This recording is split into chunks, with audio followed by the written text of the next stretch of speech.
Hello everyone, welcome back to your own channel at Saral Psychology. I hope you all are doing well and having a great time with your family. So in today's video we are going to discuss about PGDGC का question paper which is post graduate diploma in guidance and counselling.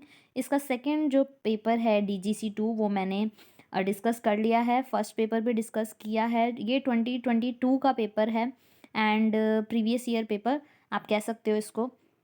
And इसका जो बाकी के जो papers हैं वो आपको playlist में मिल जाएंगे PGDGC के नाम से. ठीक है. नाउ जो ये पेपर है वो जामिया मिलिया इस्लामिया यूनिवर्सिटी का है और जो बाकी यूनिवर्सिटीज़ ये पेपर कंडक्ट कराती हैं सिमिलरली पेपर ऐसा ही होता है. सो आप इससे एक आइडिया ले सकते हैं कि किस तरीके से आपका क्वेश्चंस पूछे जाएंगे. जो भी क्वेश्चंस इस टाइम पे आए हैं वो काफ़ी ज़्यादा लेंदी हैं और बहुत ज़्यादा ईजी तो है, ईजी टू मॉडरेट था एग्जामिनेशन बट लेंदी बहुत है. ठीक है. सो 2022 के जो एग्ज़ाम्स हैं वो बहुत ज़्यादा लेंदी दिए गए हैं. अब यहाँ पर जो ड्यूरेशन दिया गया है वो 3 आवर्स का दिया गया है. 3 आवर्स में आपको अपना पेपर कंप्लीट करना है एंड पेपर मॉर्निंग शिफ्ट या इवनिंग शिफ्ट किसी भी शिफ्ट में हो सकता है. नाउ मैक्सिमम आपको मार्क्स जो है वो 70 मार्क्स आपके थ्योरी के हैं एंड आपको सबसे पहले ऊपर अपना रोल नंबर जहाँ पे योर रोल नंबर लिखा है आप अपने रोल नंबर लिख सकते हो. ठीक है. नहीं लिखना है तो भी ऐसा कुछ कंपलसरी नहीं है. एंड अटेम्प्ट करने आपको 5 क्वेश्चंस और सारे क्वेश्चंस जो हैं वो इक्वल मार्क्स को कैरी करते हैं जो कि 14 मार्क्स हैं. अब यहाँ पर एक्सप्लेन करना है. फर्स्ट क्वेश्चन में आपको एक्सप्लेन करना है the concept and characteristics of good mental health. Also throw light on nature and principles of mental hygiene. अब यहाँ पर देखो आपको कॉन्सेप्ट भी बताना है, characteristics of good mental health भी बताने हैं और आपको नेचर और प्रिंसिपल भी बताने हैं मेंटल हाइजीन के. तो सबसे पहले आप मेंटल हाइजीन बताओगे, फिर नेचर, फिर प्रिंसिपल, गुड मेंटल हेल्थ के करेक्टरिस्टिक्स और कॉन्सेप्ट्स. तो 14 मार्क्स के क्वेश्चन में इतना लेंदी पूछ लिया गया है बट एक ठीक है कंटेंट आपको मिल जाएगा लिखने के लिए इनफ और लेकिन बहुत लेंदी पेपर हो जाता है.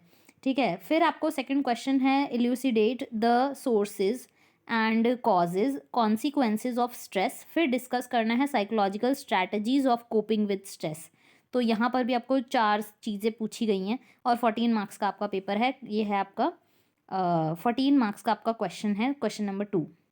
Now question number 3 is what is adjustment? Discuss approaches and factor affecting adjustment. Now what is mood disorder? Mood disorder क्या होता है and explain करना है different types of mood disorders with the help of suitable examples. 14 marks का question है, question number 4. For fifth question आपका है explain the concept of rehabilitation. Discuss the role of a counselor in rehabilitation of disabled people. Sixth question is describe the psychopathology, explain different type of anxiety disorders. Now question number 7 is question number 7 में आपको short note लिखने हैं जो कि 2 लिखने हैं. इसमें confusion बहुत होता है. एक बार मैं भी कन्फ्यूज हो गई थी कि इसमें मुझे 5 लिखने हैं या 2. मैंने ये ओनली 2 रीड ही नहीं किया था.